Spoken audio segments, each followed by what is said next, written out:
Agradeceros a todos vuestra asistencia, sobre todo en una tarde de viernes, y también a los ponentes su esfuerzo y que estén compartiendo su trabajo con nosotros.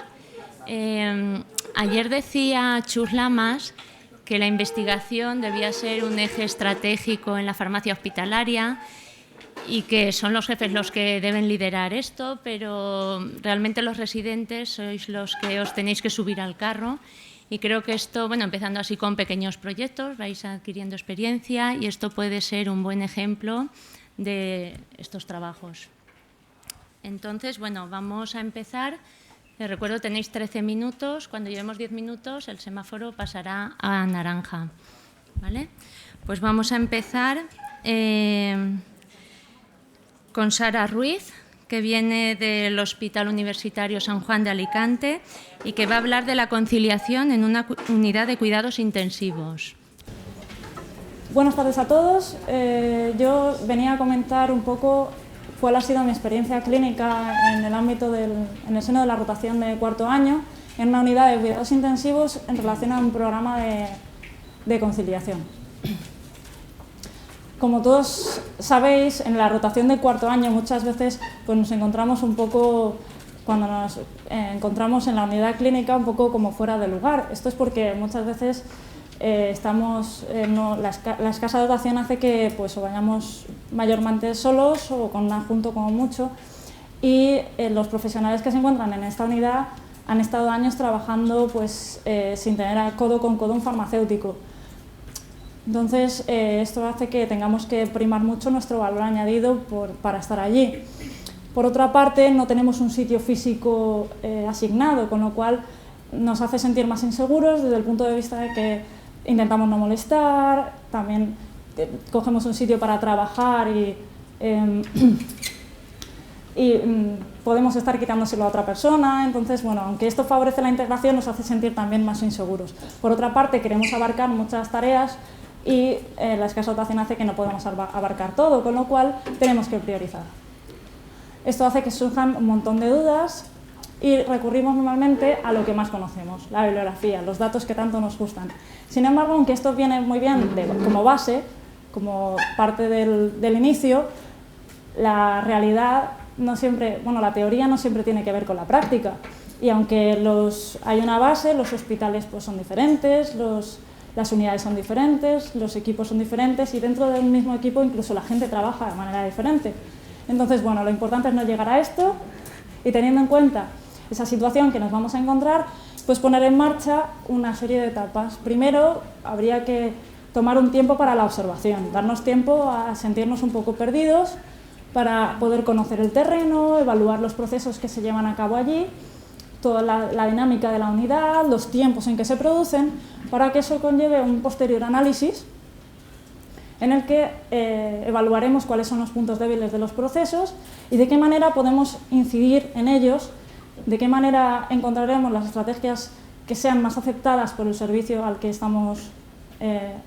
que estamos asignados y así darle un poco más de valor, valga la redundancia, a nuestro valor añadido por estar allí, ¿vale?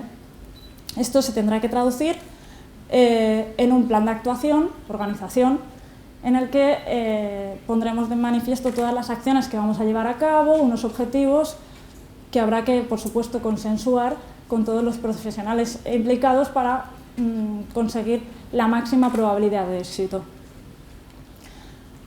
Así se nos ocurrió la idea, aunque nosotros ya estábamos implicados bastante con la unidad de cuidados intensivos, porque a jornada parcial ya tenemos un farmacéutico que se encarga de monitorizar los antibióticos de la unidad de cuidados intensivos, así como asegurar la adecuación de los antibióticos en la unidad, pues se nos ocurrió dar un paso más.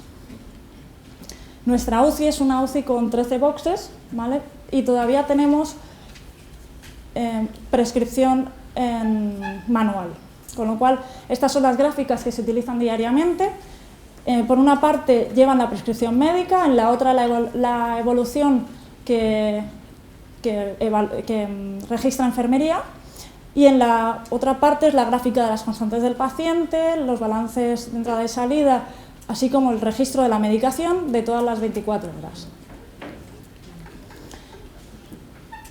Para llevar a cabo allí el programa de conciliación, que ya todos conocemos de la bibliografía, nos dimos cuenta de que había que realizar algunas diferencias con respecto al mismo.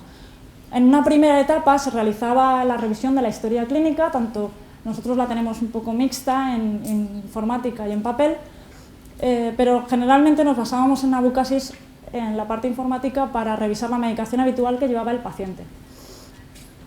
La contrastábamos con la medicación de ingreso y se realizaba una entrevista clínica que obviamente en la unidad de cuidados intensivos la mayor parte de los pacientes son o intubados o sedados y por lo tanto tenemos que hablar con los familiares. Esto conlleva un segundo inconveniente, o sea, un primer inconveniente que es información de segunda mano y por otra parte conlleva otro inconveniente que es el horario restringido de ese acceso a la información. La familia solo puede visitar en ciertos horarios. Luego se realizaba la entrevista con el médico y en ella se comunicaban las discrepancias que se hubieran encontrado entre el tratamiento domiciliario y el tratamiento a UCI y se veía hasta qué punto eran justificadas o no. Esto se reflejaba en el informe que se realizaba al ingreso, que era el tercer paso. Como veis aquí hay las tres columnas, la medicación de ingreso, la medicación habitual, la medicación de ingreso y las discrepancias con su justificación, su motivo. Luego, la entrevista del paciente al alta de la unidad, pues este paso también se obviaba porque no resultaba muy operativo, dado que la responsabilidad de la administración de la medicación seguía requiriendo sobre el profesional sanitario en la siguiente unidad asistencial, que era la planta. Por último, este paso sí que se realizaba, era un informe de conciliación, de medicación al alta. Era más dirigido, obviamente, no es tanto como el que estamos acostumbrados a ver al alta hospitalaria, sino que era un poco más orientado a informar a la unidad de mejora de la comunicación entre unidades. Porque en este informe se ponía exactamente toda la medicación que llevaba el paciente, con sus horarios de administración para mejorar que no se hubieran incompatibilidades de horario entre la planta y la UCI, y además se especificaba todo el tratamiento habitual del paciente, especificando cuál ya llevaba dentro de su tratamiento, así como evaluando el resto que quedaba por si era necesario reintroducirlo en planta en base a que se cumpliera alguna situación que en ese momento no se estaba dando, o bien si no había ya que introducirlo solo cuando el paciente se fuera a su domicilio, porque en el hospital a lo mejor no tenía utilidad terapéutica. Así era como comenzamos a hacer los informes al principio en otra unidad de hospitalización a mano, analizando discrepancias, duplicidades e interacciones. Luego pasamos a hacerlo en Word y por último nos planteamos que ya que era un trabajo que podía ser de utilidad a todos los profesionales, pues debería incluirse en la historia clínica informatizada del paciente, ya que se estaba implantando ya ese programa informático, esa informatización de la historia clínica, pues pensamos que era más útil incluirlo. Así que hablamos con el servicio de registro y documentación y conseguimos ya realizar los informes directamente dentro del programa de historia clínica, que era el MIZAR. Aunque esto también requiere mejoras, porque realizando estos informes nos dimos cuenta de algo que no se habían planteado todavía. Por ejemplo, las tablas se pueden hacer en el informe de ingreso, pero en el informe de alta no se pueden, con lo cual nos conllevó alguna dificultad, pero bueno, la solucionamos de esa manera. Se realizaron 153 informes en total en 30 días hábiles y aunque bien es cierto que uno de los pilares de nuestra atención farmacéutica es la conciliación de la medicación, también quería resaltar que dentro de una unidad cerrada y controlada como la unidad de cuidados intensivos, pues podemos incidir en una amplia más gama de actividades, desde la patología aguda, donde podemos incidir en la adecuación o elaboración de guías y protocolos, adecuar la medicación a nuestra guía farmacoterapéutica y orientarles acerca de las solicitudes de fármacos, etcétera, etcétera. En la patología crónica, por supuesto, los stocks también tenemos ahí mucha posibilidad de acción, porque para la enfermería muchas veces pues no les resulta tan sencillo. De cara, por ejemplo, a un caso que me pasó a mí, era un error que fue potencial, no llegó al paciente, pero podía haber llegado. Normalmente su medicación la tienen muy controlada, pero por ejemplo se fueron a pedir unos antirretrovirales que no eran los que realmente llevaba el paciente, y eso no se llegaron a dar cuenta hasta que se los iban a dar, y entonces, bueno, como yo estaba allí, pues digamos que lo contrastamos antes, pero pudo llegar al paciente. Luego, por otra parte, pues claro, almacenamiento seguro, también podemos incidir mucho ahí. Administración segura, como no, es una unidad que, digamos, trabaja a una velocidad mucho más alta que una planta, con lo cual todo lo que podamos incidir en elaboración de protocolos o estándares, en información sobre compatibilidades. Muchas veces los pacientes no tienen tantas vías o tantas luces como a ellos les gustaría, y ese es un problema que se les plantea de manera muy habitual. Por último, claro, la validación y la información de medicamentos, que son tan nuestras. En mi opinión, pues ha sido una experiencia muy productiva y muy gratificante, la verdad. Plantea muchas ventajas, una de ellas es la facilidad de acción y de interacción con ellos, porque también permite, además de la validación, por supuesto, nuestra, de las órdenes escritas, permite lo que me pude observar allí, también una pseudo-validación de las órdenes orales, porque así también frenamos otro error. Un sencillo comentario de una enfermera a otra: porfa, administrale tal en marca comercial a mi paciente tal que tengo que ir a no sé de dónde. La otra entiende un principio activo que no era el de la marca comercial que le había dicho. Pero claro, si estás ahí y lo escuchas, dices, pero eso no es eso, tal. Eso lo puedes frenar de esa manera, mientras que si no estuvieras delante, pues o lo escucha otra persona y se da cuenta, o quién sabe. Luego, por otra parte, el trabajo in situ es una ventaja por no estar todo el día al teléfono, todo el tiempo que perdemos, y lo que a ellos también les molesta, porque estando allí escuchas farmacia, farmacia, estamos llamando por todas partes. Favorece un montón la visibilidad y la integración, por supuesto, se acostumbran a contar contigo por el hecho de tenerte, y en el momento que les solucionas algo o les ayudas, te aseguras de que tienes un 80% de probabilidades de que te vuelvan a preguntar.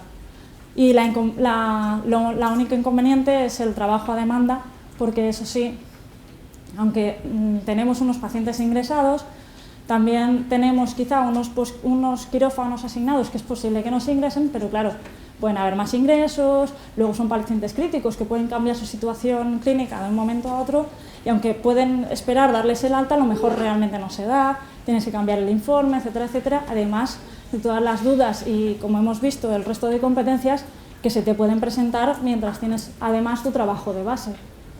Entonces, bueno, esa sería un poco la pega.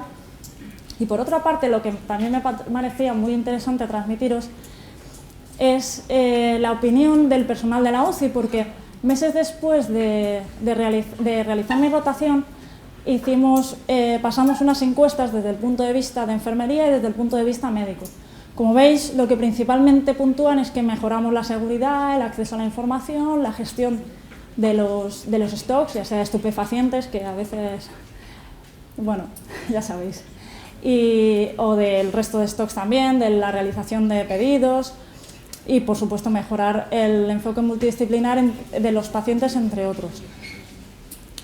El resto de categorías quizá no está tan bien puntuada, pero como veis, ninguna baja de bueno, y la mayor parte de categorías se encuentran entre muy bueno y óptimo.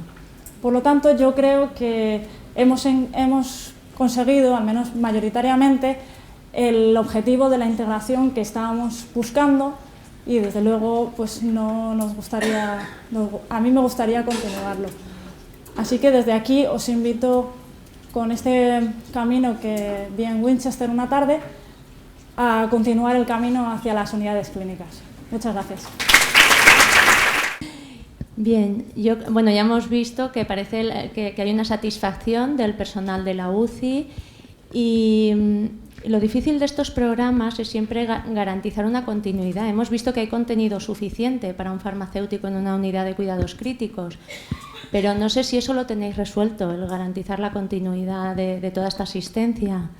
Pues de momento, a ver, se continúa con la asistencia que se hacía de base, que era la asistencia del farmacéutico en horario parcial a controlar los antibióticos y la monitorización.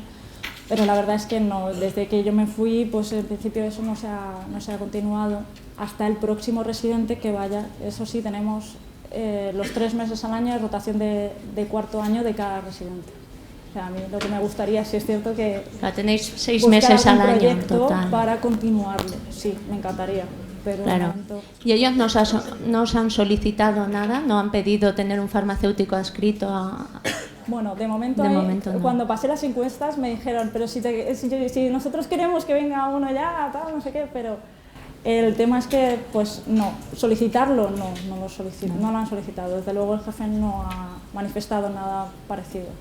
El personal en general sí que está muy por la labor, sí que les gustaría, pero porque ya os lo he dicho, a mí me han transmitido siempre eso, les da mucha más seguridad, sí, más confianza, entonces, pero no, desde luego no se ha solicitado nada formal ni nada. No, claro, porque estaría bien pactar unos servicios con ellos y lo que tú dices, no sentirte desubicada cuando subes allí y tener unas funciones claras. Sí. Claro. Bueno. Al final sí es cierto que conseguí un sitio, en realidad fue jugar al ratón y al gato, pero eso también, digamos que ellos mismos me lo decían, forma parte exactamente de esa integración, porque como no hay puestos para todos... Sí. Y con el mismo fin que comentaba Chus de mantener una continuidad, que verdaderamente es lo que nos gustaría a todos, sí. ¿Habéis, o en tu experiencia, qué tipo de paciente de UCI o qué factores para identificar a los pacientes y priorizar a aquellos en los que pueda ser más beneficioso continuar un programa de conciliación al ingreso o al alta? ¿Podríais decir? Como criterios, pues en principio yo me centraría más en los que la bibliografía ya ha orientado, los pluripatológicos o con más comorbilidad, o sea, con más comorbilidad obviamente, y con más medicación, porque son los que... Claro, obviamente al tener mucha más medicación incrementa la posibilidad de error o la posibilidad de que esa medicación no esté conciliada y le haga falta al paciente, y por otra parte incrementa mucho las posibilidades de interacciones con el resto de medicación que se utiliza en la UCI. Y con esos criterios de priorización, ¿tú crees que sería factible mantener cierta continuidad si son 2-3 pacientes día o así? No lo sé, porque la verdad es que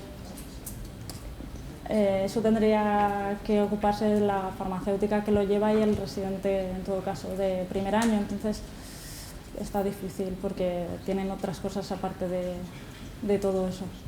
No sé, está difícil. Gracias.